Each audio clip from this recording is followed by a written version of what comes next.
আমরা আজকে জানাজার নামাজের নিয়ম কিভাবে পড়তে হয় তা আমরা শিখব। জানাজার নামাজের ফরজ হচ্ছে দুইটা। কয়টা? দুইটা। এক নাম্বার হচ্ছে 4 তাকবীর দেওয়া। এক নাম্বার কি? 4 তাকবীর দেওয়া। আর দুই নাম্বার হচ্ছে দাঁড়িয়ে নামাজ পড়া। দুই নাম্বার কি? জানাজার নামাজের সুন্নত হচ্ছে তিনটি। কয়টি? তিনটি।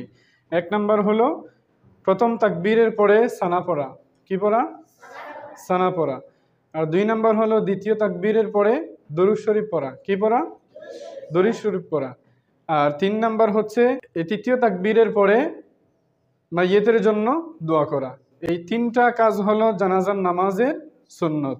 আজকে আমরা জানাজার নামাজের আরবি নিয়ত এবং বাংলা নিয়ত। আর জানাজার নামাজে বাংলা নিয়ত যিনি ইমামতি করবেন তিনি এভাবে বলবেন যে 4 তাকবীর ফরজে কেফায়া জানাজার নামাজে মরহুমের উদ্দেশ্যে কিবলামুখী হয়ে আদায় করছি।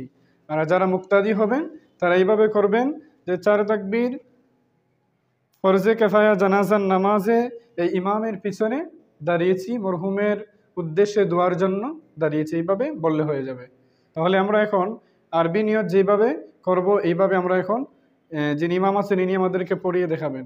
নাওয়াইতু আন উওয়াদ্দিআ লিল্লাহি তাআলা أربع تكبيرات الصلاة الجنازة فرض الكفاية الثناء لله تعالى والصلاة على النبي والدعاء لهذا الميت أنا إمام لمن حضر ومن يحضر متوجها إلى جهة الكعبة الشريفة الله أكبر سبحانك اللهم وبحمدك وتبارك اسمك وتعالى جدك وجل ثناؤك ولا إله غيرك الله أكبر اللهم صل على محمد وعلى آل محمد كما صليت على إبراهيم وعلى آل إبراهيم إنك حميد مجيد اللهم بارك على محمد وعلى آل محمد كما باركت على إبراهيم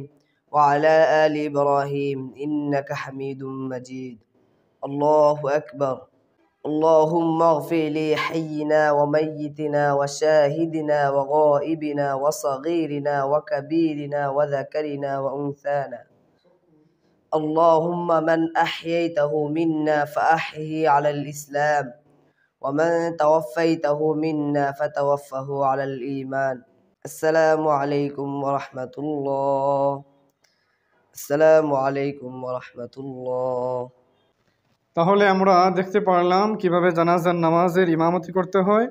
যিনি জানাজার নামাজের ইমাম হবেন উনি মাইয়িতের সিনা বরাবর দাঁড়াবেন। এরপরে নামাজের নিয়ত যে দোয়া যেগুলো আছে এগুলো করে আমরা এইভাবে জানাজার নামাজ শেষ করব।